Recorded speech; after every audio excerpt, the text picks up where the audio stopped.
This is a special edition of Meet the Press with Tim Russert. Our issues this Sunday: Obama wins Iowa. Thank you, Iowa. Clinton wins New Hampshire. Let's give America the kind of comeback that New Hampshire has just given me. Next stops, Nevada and South Carolina. Our Meet the Candidates 2008 series continues. An exclusive interview with Democrat Hillary Clinton. For 12 years, she was the First Lady of the state of Arkansas. For 8 years, the First Lady of the United States. And in 2000, was elected the United States Senator from New York. This morning, Hillary Clinton joins us for the full hour on Meet the Press. Let me turn to Iraq. You brought it up. President Bush had talked to General Petraeus the other day. General Petraeus is to report back to Congress in March. If General Petraeus says the surge is working, that reconciliation started in a big way yesterday when the Iraqi parliament said that former members of the Saddam government can participate in the new government, don't pull 30,000 troops out now. Keep them there for at least the remainder of the year. Would you be open to that? No, and here's why, Tim. The surge was certainly explained and rationalized as giving the Iraqi government space and time to make the hard decisions that they needed to make. 2007 was the deadliest year for American troops, and from my perspective, part of the reason that the Iraqis are doing anything is because they see this election happening, and they know they don't have much time, that the blank check that George Bush gave them is about to be torn up. I have said that as soon as I become president, I will ask the Joint Chiefs, the Secretary of Defense, my security advisors, to give me a plan to begin withdrawing our troops within 60 days. The reason I have to do that is because last spring I asked for a briefing on what the planning was.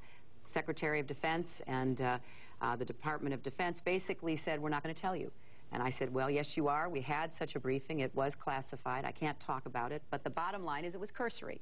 I don't think that the Bush White House wants there to be much planning. So starting on day one of my presidency, we will begin that planning. We will begin to withdraw our troops within 60 days. I think we can take out 1 to 2 brigades a month. At the same time, I will put increasing pressure on the Iraqi government. I will engage in a full diplomatic effort to work with the countries in the region and others who have an interest in the stability of Iraq. But, Tim, I think that the large part of the reason that we're seeing the Iraqi government do anything is because time is running out. And yes, I believe President Bush will give them the rest of this year no matter what we try to do, and we don't have the votes to reverse course. But as of January 20th, 2009, we will begin to bring our troops out of Iraq.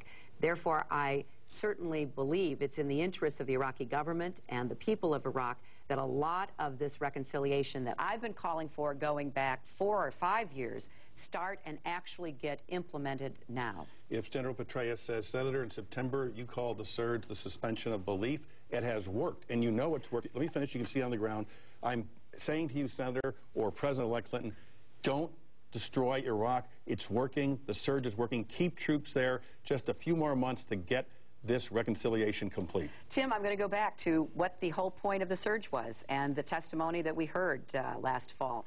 The point of the surge was to push the Iraqi government to make these tough choices. Now, if we put in 30,000 of our finest young men and women who are going to go after the bad guys and quell violence in certain parts of Iraq, there's no doubt that can be done. The partnerships that have been created with the tribal sheikhs in Anbar province and elsewhere gave us an extra advantage. But that doesn't in any way undermine the basic reality. The point of the surge was to quickly move the Iraqi government and Iraqi people. That is only now beginning to happen, and I believe in large measure because the Iraqi government, they watch us, they listen to us. I know very well that they follow everything that I say. And my commitment to begin withdrawing our troops in January of 2009 is a big factor, as it is with Senator Obama, Senator Edwards, those of us on the Democratic side. It is a big factor in pushing the Iraqi government to finally do what they should have been doing all along. Let me bring you back to October 10th of 2002 when the Senate had to vote on the authorization to go to war. This was Senator Clinton on the floor of the Senate. So it is with conviction that I support this resolution as being in the best interests of our nation, and it is a vote that says clearly to Saddam Hussein, this is your last chance. Disarm or be disarmed.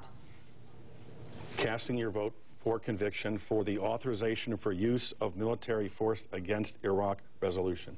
That same week, Senator Obama gave a speech, and this is what he said. I know that Saddam poses no imminent and direct threat to the United States or his neighbors. I know that even a successful war against Iraq will require a U.S. occupation of undetermined length at undetermined cost with undetermined consequences. I know that invasion of Iraq without a clear rationale, without strong international support, will only fan the flames of the Middle East and encourage the worst rather than the best impulses of the Arab world and strengthen the recruitment arm of al-Qaeda. I'm not opposed to all wars. I'm opposed to dumb wars. Who had the better judgment at that time? Well, Tim, let's put this in context. You didn't show my entire speech. Of course, you don't have time to do that. Now, I believe the facts that have brought us to this fateful vote are not in doubt.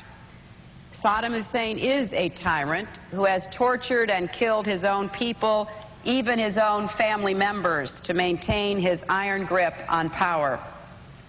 He used chemical weapons on Iraqi Kurds and on Iranians, killing over 20,000 people. Unfortunately, during the 1980s, while he engaged in such horrific activity, he enjoyed the support of the American government because he had oil and was seen as a counterweight to the Ayatollah Khomeini in Iran. In 1991, Saddam Hussein invaded and occupied Kuwait, losing the support of the United States. The first President Bush assembled a global coalition, including many Arab states, and threw Saddam out after 43 days of bombing and 100 hours of ground operations. The United States-led coalition then withdrew, leaving the Kurds and the Shiites who had risen against Saddam Hussein at our urging to Saddam's revenge. As a condition for ending the conflict, the United Nations imposed a number of requirements on Iraq, among them disarmament of all weapons of mass destruction, stocks used to make such weapons, and laboratories necessary to do the work. Saddam Hussein agreed, and an inspection system was set up to ensure compliance.